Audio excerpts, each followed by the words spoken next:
नमस्कार, general study official में आपका स्वागत है। मेरा नाम है आलोक रंजन। तो अभी-अभी इकोनॉमिक पॉइंट ऑफ व्यू से एक बहुत बड़ी खबर आ रही है कि भारत ने जो लॉजिस्टिक प्रदर्शन सूचकांक है, जिसको कि वर्ल्ड बैंक जारी करता है, उसमें भारत का 38वां स्थान आया है। भारत ने 38वां स्थान प्राप्त किया है और ये भारत ने 6 स्थान का छलांग लगा करके, इसके पहले भारत 44वें स्थान पे था।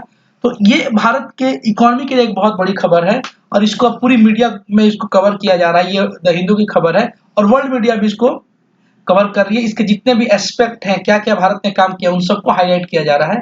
तो इस वीडियो में आप लास्ट तक बने रहिए।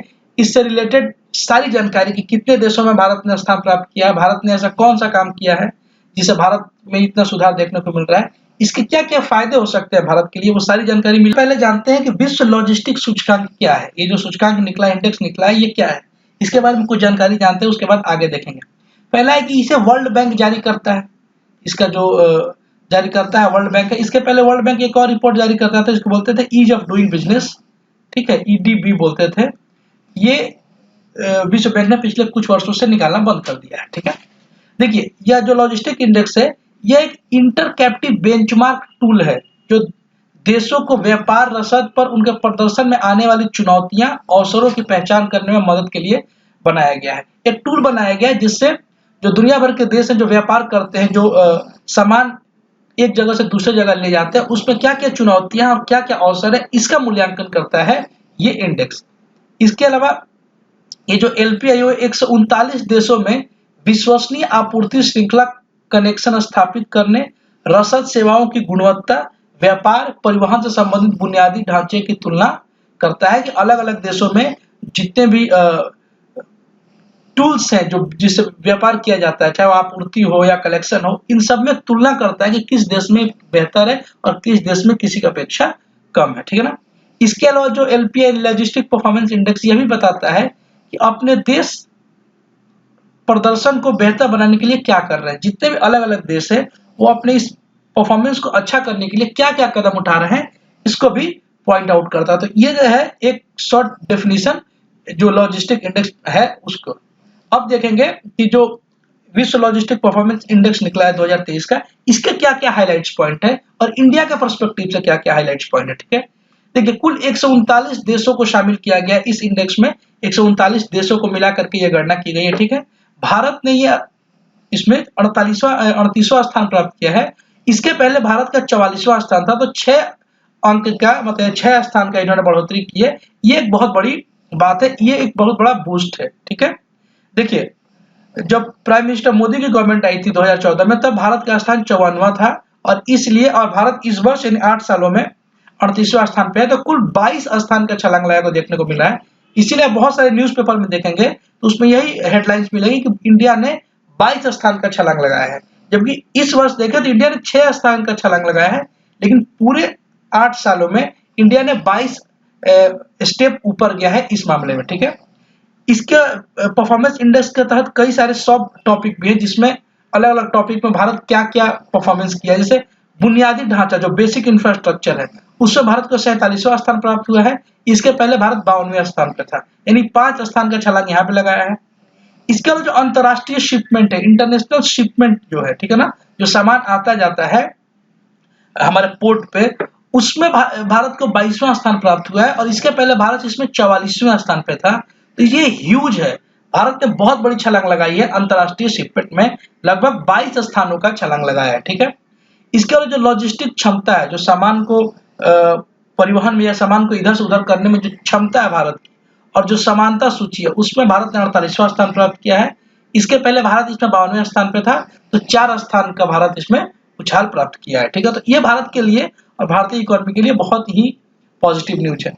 और ये जो सूचकांक है, इसमें पहले स्थान सिंगापुर ने प्राप्त किया है, जबकि दूसरा स्थान फिनलैंड ने प्राप्त किया है। और पूरे 1 to 10 जो रैंकिंग है, इसमें कोई भी हाईली इंडस्ट्रियलिस्ट कंट्री है, चाहे वो यूरोप की कंट्रीज हो या अमेरिका हो या चाइना हो या इंडिया हो, उसमें से किसी ने यह स्थान प्राप्त नहीं किया है।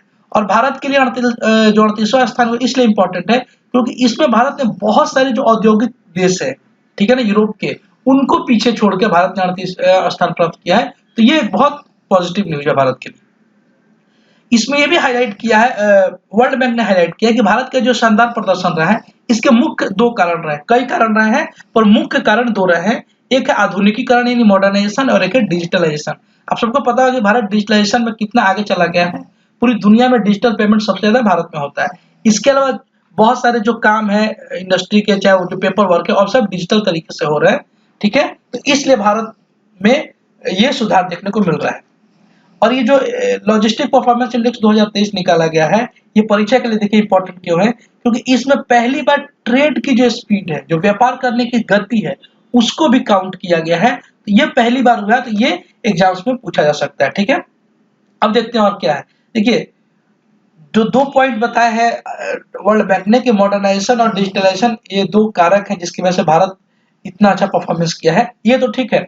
लेकिन इसके अलावा और क्या-क्या कारक है जिससे भारत में इतनी तेजी से ये तरक्की देखने को मिल रही है। देखिए अक्टूबर 2021 में लॉजिस्टिक लागत को कम करने के लिए, ठीक है ना, और 2024-25 तक अर्थव्यवस्था को और बढ़ावा देने के लिए एक राष्ट्रीय मास्टर प्लान बनाया गया था। इसको पीएम गति शक्ति इनिशिएटिव या पीएम गति शक्ति प्रोग्राम कहा जाता है।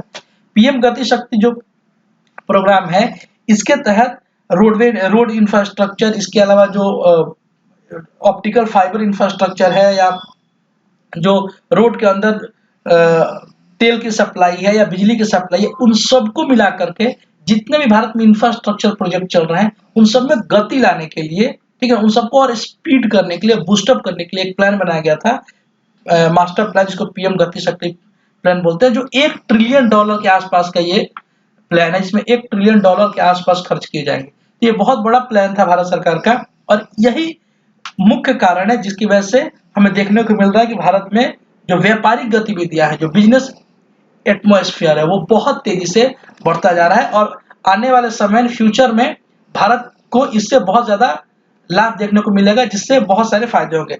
इसका क्या क्या बेनिफिट है, इसको हम अभी थोड़ी देर में या फिर अगले स्लाइड में इसको समझने का प्रयास करेंगे, ठीक है। इसके अलावा 2022 में भारत सरकार ने लॉजिस्टिक नीति यानी NLP नेशनल लॉजिस्टिक पॉलिसी शुरू की थी। देखिए नेशनल लॉजिस्टिक पॉलिसी का जो मेन उद्देश्य था कि जितने भी भारत में लॉजिस्टिक मतलब होता है सामान, रसद जो होता है ना, उसको इधर से उधर करने की। जैसे सपोज कीजिए दिल्ली में कोई सामान बना है, लेकिन इसको अगर बेचना है, इसको अगर दुनिया में एक्सपोर्ट करना है, तो सामान्यतः ये मुंबई के जवाहरलाल नेहरू पोर्ट से एक्सपोर्ट होता है। तो दिल्ली से मुंबई पहुंचाने में जो समय लगेगा, उस समय को कम करने के लिए पॉलिसी बनाई गई थी, राष्ट्रीय लॉजिस्टिक पॉलिसी। इसी तरीके से जितने भी सामान को एक जगह से दूसरी जगह ले जाने में, ताकि इन्वायरमेंट, ये इंफ्रास्ट्रक्चर जो है बिजनेस के लिए वो आसान हो सके, उसके लिए पॉलिसी लाई गई थी। और ये पॉलिसी भी एक बहुत बड़ा रोल प्ले कर रहा है भारत में बिजनेस को इतना ज्यादा बूस्ट करने में। इसीलिए आप देखे होंगे कि पिछले कुछ सालों में, खासकर लास्ट फाइनेंशियल ईयर में, भारत का जो एक्सपोर्ट है वो $760 बिलियन को क्रॉस कर गया है। हालांकि इसमें गुड्स और सर्विसेज दोनों है, ठीक है। ये पहली बार हुआ है भारतीय इतिहास में। तो इस तरीके से ये एक बहुत जो बड़ा एक इन्वायरमेंट को लेकर के, एक बिजनेस को लेकर के जो एक बूस्ट देखने को मिल रहा है, वो इन सारी नीतियों की वजह से देखने को मिल रहा है। इसके अलावा सड़क और रेलवे इंफ्रास्ट्रक्चर में काफी सुधार देखने को मिल रहा है। भारतमाला प्रोजेक्ट या सागरमाला प्रोजेक्ट आपने सुना होगा, जो वाटरवे बनाने के लिए बात चल रही है, या फिर जो एक्सप्रेसवेज बन रहा है, दिल्ली मुंबई एक्सप्रेसवे हो गया, या फिर लखनऊ गोरखपुर एक्सप्रेसवे, ये जितने भी एक्सप्रेसवेज बन रहे हैं, इससे क्या हो रहा है कि भारत में जो सामान, जो भी प्रोडक्ट है, उसको एक जगह से दूसरे जगह ले जाने में टाइम की बचत हो रही है, पैसे की बचत हो रही है। तो इससे क्या होता है, लागत कम हो जाता है, और लागत कम हो जाता है तो किसी भी प्रोडक्ट को बेचना आसान होता है। इन सब के लिए इकोनॉमिक्स में टर्म होता है ICOR। ICOR का मतलब होगा जो लागत कॉस्ट है, किसी प्रोडक्ट को बनाने में ओवरऑल जो लागत जितनी होगी, वो अगर जितना कम होगा, उतना आपका जो मार्केट में वैल्यू बढ़ती जाएगी, मार्केट में उसकी परचेजिंग और बढ़ती जाएगी। जितना लोग होगा, परचेजिंग बोल रहा हूँ, सेलिंग और बढ़ती जाएगी। तो इस चीज को कम करता है अगर आपके यहाँ रेलवे और सड़क इंफ्रास्ट्रक्चर बढ़िया है। चाइना इसका सबसे बेस्ट एग्जांपल है। चाइना ने अपने इंफ्रास्ट्रक्चर को इतना अच्छा कर दिया कि पूरी दुनिया में सबसे अच्छा इन्वायरमेंट किसी प्रोडक्ट को बनाने के लिए चाइना बन गया। इसीलिए चाइना आज के डेट में मैन्युफैक्चरिंग का वर्ल्ड फैक्ट्री बन गया, ठीक है। अगला खबर है कि भारत को इससे क्या लाभ है, ये देखना जरूरी है कि जितनी भारत ने जो ये परफॉर्मेंस इंडेक्स में इतना अच्छा अंक प्राप्त किया है, उसका क्या लाभ हो सकता है भारत को। देखिए सबसे पहले भारत की जो व्यापारिक गतिविधियां, उसको और बढ़ावा मिलेगा। बिजनेस को, और जब बिजनेस के जितने भी काम होते हैं, उसको और तेजी मिलेगी, ज्यादा से ज्यादा लोग यहाँ व्यापार करेंगे, चूंकि लागत कॉस्ट आसान हो जाएगी, कम हो जाएगी, तो लोग दुनिया के बजाय भारत में आकर के व्यापार करना ज्यादा उसको प्रीफर देंगे। ठीक है, अगला है कि देशी तथा विदेशी निवेशकों का भरोसा बढ़ेगा तो उनका निवेश भी बढ़ेगा। देखिए बहुत सारे इंडिया में जो निवेशक हैं, जैसे बड़े बड़े जायंट है, चाहे वो अंबानी है या टाटा है या अडानी है, ये लोग भी क्या करते हैं कि अगर चूंकि उनका मेन उद्देश्य होता है प्रॉफिट कमाना, तो अगर उनको लागत कॉस्ट यहाँ ज्यादा लग रही है इंडिया में, तो फिर इंडिया के बाहर किसी और देश में जाकर के मैन्युफैक्चरिंग करते हैं, फिर किसी और काम को करते हैं और तब वहां प्रोडक्ट बेचते हैं। ठीक है, तो अगर भारत का परफॉर्मेंस अच्छा होगा, भारत में सारी इन्वायरमेंट अच्छी होगी, बिजनेस फ्रेंडली इन्वायरमेंट होगा, तो वो लोग भी तथा जो विदेशी निवेशक हैं, जो दुनिया के बड़ी बड़े कंपनी के जायंट हैं, वो भी आकर के भारत में निवेश करना पसंद करेंगे। तो भारत में देशी तथा विदेशी दोनों निवेश बढ़ेगा, जिससे भारत में मैन्युफैक्चरिंग और बढ़ावा मिलेगा। ठीक है, इसके अलावा जो 2014 में भारत सरकार की एक बहुत ही विजनरी प्रोग्राम शुरू किया गया था, मेक इन इंडिया और एक आत्मनिर्भर भारत प्रोग्राम, इन दोनों को मजबूती मिलेगी।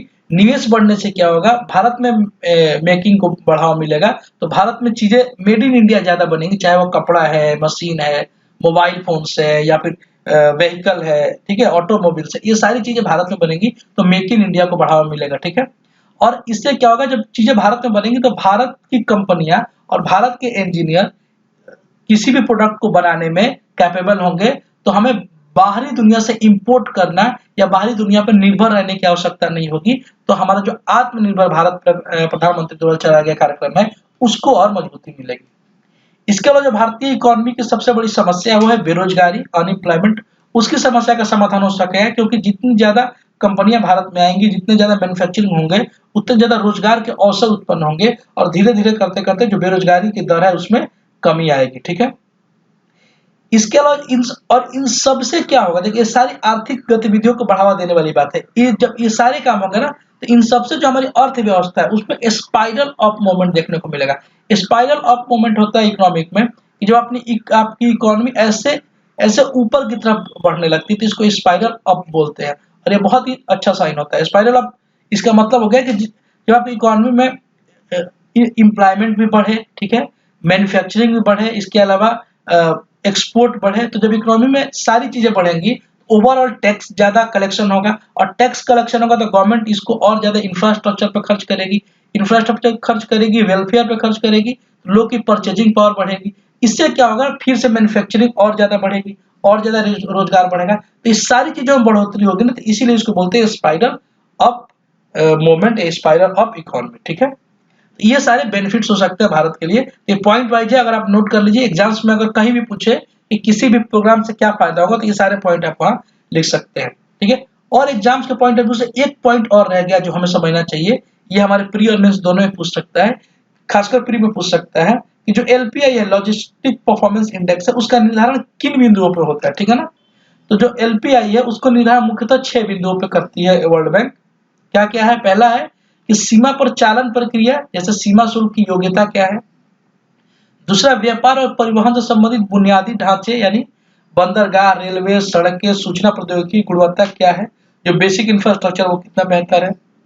अगला कि प्रतिस्पर्धात्मक मूल्य वाली नौवहन की व्यवस्था में आसानी, यानी जो कॉम्पिटिटिव है, ठीक है ना, कॉम्पिटिटिव जो प्राइस है नौवहन की, ठीक है ना, यानी समुद्र में, नदी में जो नौवहन होता है उसमें आसानी हो सकनी चाहिए। ठीक है ना, कम पैसे में अगर नौवहन हो रहा है तो वो समझेंगे कि वो बहुत अच्छा है।